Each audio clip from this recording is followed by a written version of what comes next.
Hello guys and girls, my name is Purple Hat Man and welcome to the second video in my series covering every major Incredible Hulk story I have read. Obviously I recommend you go and watch the first video before this one just so that you know where we left off. The full playlist will be linked down in the description. I also want to mention really quickly that I think the first video was a bit on the short side for what we've got to cover, so I'm going to make the future videos a bit longer and cover bigger portions of story just so that we're moving at a good pace. Leave me a like and a comment if you enjoyed the video, subscribe if you want to see more. I'm trying very hard to hit 1,000 subscribers this year, so if you could help me out, I'd really appreciate it. But with that said, let's jump back in. So when we left off last time, the Green Hulk and the Red Hulk had just come face to face for the first time. But that was actually the end of one issue, and this is the beginning of another one. And at the beginning of this issue, we are met by the arrival of Uatu the Watcher. Now, thanks to the What If TV series, I don't feel like I need to explain who Uatu is very much. He's an alien who comes to bear witness to important events, and obviously the first clash between the Red Hulk and the Green Hulk is an important event. But before Uatu can even finish doing his whole famous speech about how he's not here to interfere, he is clocked right in the face by the Red Hulk, who has attacked him for no reason whatsoever other than he just wants to show off. And I mean, he really starts beating him down. He sits on top of him, just landing punch after punch after punch, when Uatu again did nothing to provoke this at all. But before this goes too far, the Red Hulk is stopped by the Green Hulk, and the first fight between them officially kicks off. The fight itself gets off to a rather predictable start, with the Red Hulk just going straight for offense, and he lands some pretty good hits here. And the Green Hulk initially appears to be struggling, but the tables quickly flip. As they often do with Incredible Hulk fights, people are always caught off guard by how strong the Hulk actually is. He starts landing hit after hit on the Red Hulk, screaming about getting angrier and stronger, and the Red Hulk genuinely seems shocked by how hard he's being hit. But unfortunately for the Hulk, the Red Hulk is incredibly powerful, and even more importantly, he's intelligent. He quickly gets the upper hand, outmaneuvering and sneaking behind the Hulk before grabbing his arm, putting him in an arm lock, and then snapping his arm. Obviously this shows an incredible amount of strength from the Red Hulk, and although the Hulk has suffered many much more severe injuries, for some reason the sudden shock of this pain causes him to pass out. We then switch over to Iron Man and Maria Hill, who are still working with S.H.I.E.L.D. to find the Red Hulk after the destruction of the helicarrier. We find out that General Thunderbolt Ross and Leonard Samson are the two people still unaccounted for after the crash. But what they do find is a coat which has been saturated in gamma radiation and shredded. And Maria Hill tells us that the shredding most likely came from whoever was wearing it when they grew substantially, shredding it in the process. And the key piece of information here is the coat belongs to Leonard Samson. The next thing we're shown is that the Red Hulk has dragged the Green Hulk to the top of the Golden Gate Bridge in San Francisco, is holding a gun in his mouth, and plans to execute him in front of the entire world. Fortunately, this immediately doesn't go to plan as the Hulk bites down on the gun, destroying it, before getting in a brief scrap with the Red Hulk, where the Red Hulk actually backhands the Hulk and he falls off the Golden Gate Bridge into the water down below. The Red Hulk screams that there is nobody who can beat him, which is when he turns around to see that Thor is standing right behind him. Now, there is initially a bit of a conversation between Thor and the Red Hulk because Thor is actually quite confused on why the Hulk is a different colour, and the Red Hulk believed Thor was dead, which he was. Now, I feel like I don't really need to say this with everything we've seen out of the MCU, but Thor is incredibly powerful and incredibly strong. Which is what makes it so shocking when he hits the Red Hulk full force right in the face with his hammer, and it makes no difference whatsoever. The Red Hulk pretty much stands there, says, "Is that all you've got?" and then starts wailing on Thor. And Thor is completely caught off guard by how strong the Red Hulk's punches are. It is shocking to him. He's knocked off balance and then sent flying into some tower way away from the bridge. Thor does manage to get some offense in after this and does land a few good blows on the Red Hulk, but the Red Hulk again, in combination with his strength, uses his intelligence. The Red Hulk actually grabs Thor's hammer, grabs his hand holding it on the hammer, and then jumps with him into lower Earth orbit. By holding Thor's hand on his hammer, he actually neutralizes the worthy enchantment altogether, something which catches Thor off guard massively. The Red Hulk explains that without the effect of gravity, the enchantment on Thor's hammer that only the worthy can lift it doesn't actually work, because he's not actually lifting it, he's just swinging it around in weightless space. The Red Hulk proceeds to beat Thor to holy hell with his own hammer, which is ultimately really humiliating.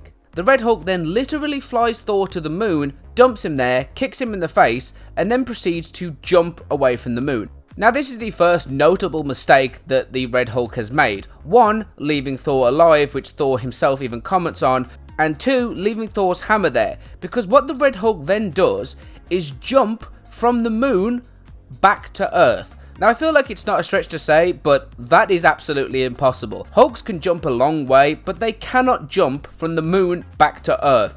Do you know how far away the moon is? It is a very, very, very, very, very, very, very, very, very long way away. But I will suspend my disbelief, and let's just imagine that it's possible, and the Red Hulk goes back to Earth. So from there, we pick up with Iron Man. Now in the first video, we talked about a recording of a secret conversation that was had between Thunderbolt Ross and Bruce Banner, a distorted conversation where you're not sure what was said. The only 2 words you could make out was, well, a bunch of unintelligible, be careful. So Iron Man has taken this recording to Reed Richards so he can try and figure out what was actually said. And Reed Richards is actually able to decipher more of the conversation, and we're shown that what was said was, well, I have a theory, something, something, something, think you, Samson, be careful. So the point of this whole thing is that Samson's name is again mentioned. He's now got that against him, the fact that he's still missing, and the ripped coat.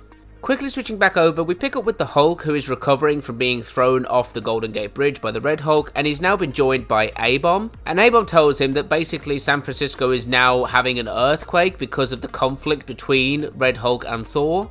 But it's at this moment that they are met by the arrival of Iron Man, She-Hulk, the Greek god of war Ares, Namor, the Thing, and the Human Torch. But there is a hilarious moment where Ares actually tries to fight the Hulk, which I can't describe just how bad of an idea that would be, because I'm pretty sure the Hulk would beat him into the ground, but lucky for Ares, this fight never actually happens. But the important thing to take away from this interaction is that She-Hulk ends up having a conversation with the Hulk, and basically telling him that all the evidence points to the Red Hulk being Doc Samson. Now the Hulk doesn't care about this, he says that he doesn't care, the Red Hulk is the Red Hulk, and I'm going to stop him just because that's who he is, before leaving to track the Red Hulk down. We do switch over straight away to when the Hulk finds the Red Hulk, and it is mentioned that for some reason the Hulk has an instinctual ability to find the Red Hulk. He's just always able to home in on his location, and A-Bomb has the same thing with the Hulk. This is mentioned but not exactly explained, even though there could be a connection, but that is way, way, way down the line. This time, the fight does start to unfold the same way it did the first time. The Hulk gets a few good punches in, but the Red Hulk quickly gains an advantage and starts outmaneuvering and even overpowering the Hulk. But it's at that point that the fight is briefly interrupted by Thor, who's come back from the moon for his revenge on the Red Hulk. And it's while Thor and the Red Hulk are fighting that A-Bomb and the Hulk actually stop and have a conversation about how the Hulk gets stronger the angrier he gets, but the Red Hulk gets hotter, and they notice this and decide to use it to their advantage. The Hulk jumps back into the fight, and Thor is kind of annoyed that he's stealing his revenge, but A-Bomb explains to Thor that, look, the Hulk needs to beat the Red Hulk for the Hulk. He has to prove that he's better, that he's stronger, and that he can beat him.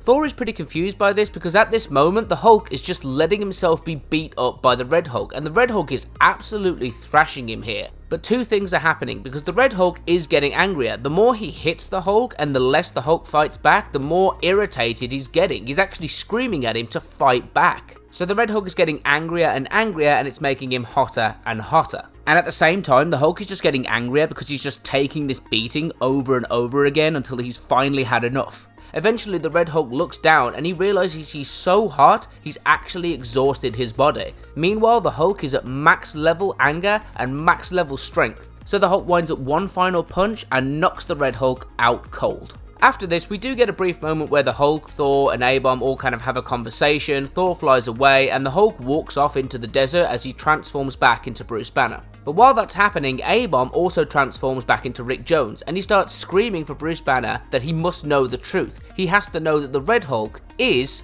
but he is then shot in the back with some kind of taser gun by Doc Samson, who says that he can't have Rick Jones spilling all the secrets just yet. They're not ready. And immediately after that, we see someone standing over the Red Hulk lecturing them about how they have failed, and that person is General Thunderbolt Ross. General Ross actually tells the Red Hulk that they gave him everything he needed to beat the Hulk and he still couldn't do it, and that makes him a failure. Doc Samson and General Ross have been involved in this thing since the very beginning. They've been working with the Red Hulk, they had a hand in his creation, and they're part of a much larger conspiracy that will become incredibly important as we go forward. And that is the end of the Red Hulk's introductory story. I really like it, personally. I've gone back to look at it so many times over the years, and I'm so glad that it isn't where I started reading Hulk comics, but I'm so glad I went back and saw where this really began, because one of the biggest questions I had when I started reading comics was, who is this Red Hulk, and where did he come from, and what's going on? It was honestly the biggest mystery in that era of comics. I think it was about 2008, but that was the question on everyone's mind, was, who is the Red Hulk? Anyone that was reading Marvel wanted to know that. So it really was fantastic. I hope you've enjoyed hearing about the story. So after this, the next few videos will probably be about these linking stories. I know of at least 4 stories I want to go over where they're not absolutely crucial to read every page to understand what's going on, but they do come with enough important information that I do feel like I should talk about them. So we'll quickly get that out of the way in 1 or 2 videos. I hope you enjoyed the video. Please leave me a like and a comment if you did. Subscribe to help me hit 1,000 subscribers this year. I would really appreciate it. But with all that said, I have been Purple Hat Man. You have been a great audience. Thank you all so much for watching, and I will see you in another video very, very soon. Bye-bye.